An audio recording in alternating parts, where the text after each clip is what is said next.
Hey everyone, welcome back to my YouTube channel and Facebook page once again with another English class. Today we are going to discuss another tense which is past continuous tense.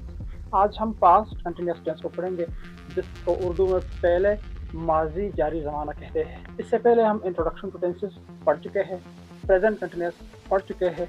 आज का तीसरा lecture है वो है past continuous tense, पहले माजी जारी ज़माना। बाकी टेंसों की तरह तीन चीज़ें इतनी भी समझे: उर्दू पहचान, इंग्लिश पहचान यानी हेल्पिंग वर्ब्स और फॉर्म ऑफ वर्ब कौन सी फॉर्म ऑफ वर्ब इस्तेमाल होता है।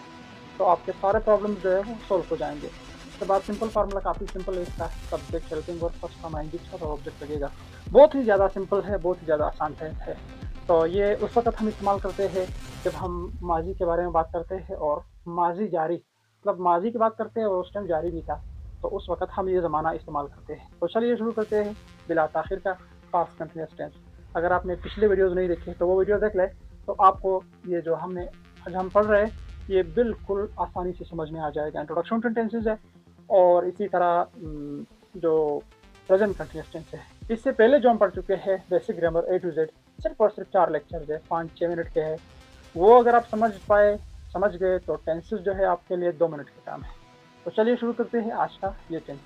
आज का टेंसेस यानी ज़मानों में से आज जो हम पढ़ रहे हैं पास्ट कंटिन्यूस टेंस है, इसमें हम ये 3 चीज़ें समझेंगे। सबसे पहली चीज़ जो होती है वो है उर्दू आइडेंटिफिकेशन, यानी ये 4 किस्म का उर्दू आइडेंटिफिकेशन इसका आता है। ये है मुज़क्कर के लिए आई के लिए, और जो है किसी मर्द के लिए हम रहा था, लड़की के लिए औरत, मुज़न्नस के लिए रही थी, जमा के लिए हम रहे थे इस्तेमाल करेंगे। अगर एक से ज़्यादा ख़वातीन हो तो हम रही थी इस्तेमाल करते हैं। वैसे रिस्पेक्ट के लिए हम किसी एक खातून के लिए भी रही थी का लफ्ज़ इस्तेमाल कर सकते हैं। हेल्पिंग वर्ब इसका एक वाज है, एक वर है। वाज का मतलब था या थी, और ये जो वर है इसका मतलब है थे या ये थे। ये दो क्या है इसके हेल्पिंग वर्ब से।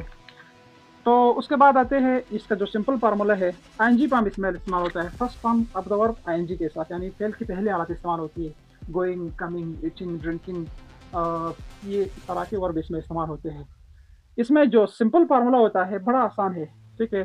सबसे पहले हम लगाएंगे सब्जेक्ट को, ठीक है। यानी सब्जेक्ट हम इसे अगर कोई भी उठाए, आई लगाया तो वाज लगेगा, यू लगाया तो वर लगेगा, ठीक है। ये जो आई का मसला है, आई का मसला कुछ इस तरह है कि आई जो है फर्स्ट पर्सन है, फर्स्ट पर्सन में फिर सिंगुलर है। ये जो फर्स्ट पर्सन सिंगुलर आई है ये सिर्फ और सिर्फ प्रेजेंट कंटिन्यूअस टेंस में और पास्ट कंटिन्यूअस टेंस में सिंगुलर है। बाकी तमाम टेंसों में इसके साथ जो है हेल्पिंग वर्ब वही इस्तेमाल होगा जो भी के साथ इस्तेमाल होता है, यानी प्लूरल हेल्पिंग वर्ब, ठीक है। आई वॉज, ये क्या है दूसरा, ये दूसरा फिर जो है वो हेल्पिंग वर्ब है। क्या है? हेल्पिंग वर्ब है। I was, first form of verb क्या है? लर्न, ठीक है, ये फर्स्ट फॉर्म ऑफ वर्ब है। अगर हम आईएनजी लगाएंगे तो क्या बन जाएगा? Learning. I was learning. Object क्या लगाएंगे? उर्दू, मैं उर्दू सीख रहा था। आई वॉज, मैं सीख रहा था। लर्निंग, ठीक है, आई वॉज लर्निंग, मैं सीख रहा था किस चीज़ को? उर्दू को। दूसरा जो सब्जेक्ट है हमने वी लगाया है, वी के साथ हेल्पिंग वर्ब फिर वास के बजाय वर लगेगा। We were, go first form है, आईएनजी लगाएंगे। वी वर गोइंग, हम जा रहे थे किधर? टू स्कूल, यानी स्कूल को। तीसरा जो जुमला है सब्जेक्ट इसका है यू, यू वर, यानी यू वर स्पीकिंग, आप बोल रहे थे किस चीज़ को? अंग्रेजी को। You were speaking English. चौथा जो जुमला है दे वर कमिंग टू अकेडमी, वो अकेडमी आ रहे थे। दे वर कमिंग, वो आ रहे थे, कहाँ आ रहे थे? टू अकेडमी, अकेडमी को। बड़ा सिंपल सा फॉर्मूला है इसका, सब्जेक्ट लगेगा, हेल्पिंग वर्ब लगेगा, आईएनजी फॉर्म लगेगा और उसके बाद ऑब्जेक्ट लगता है। ये था हमारा कौन सा टेंस? Past continuous tense. बड़ा सिंपल है। माजी जारी, माजी में अगर हम कोई काम के बारे में बात करते हैं, माजी में वो भी जारी भी था, तो उसके लिए हम ये पास्ट कंटिन्यूअस टेंस का इस्तेमाल करेंगे। मुझे उम्मीद है कि आपको ये समझ में आया होगा। फिर अगर ज़िंदगी रही इंशाल्लाह नेक्स्ट टेंस में हम पढ़ेंगे फ्यूचर कंटिन्यूअस टेंस को।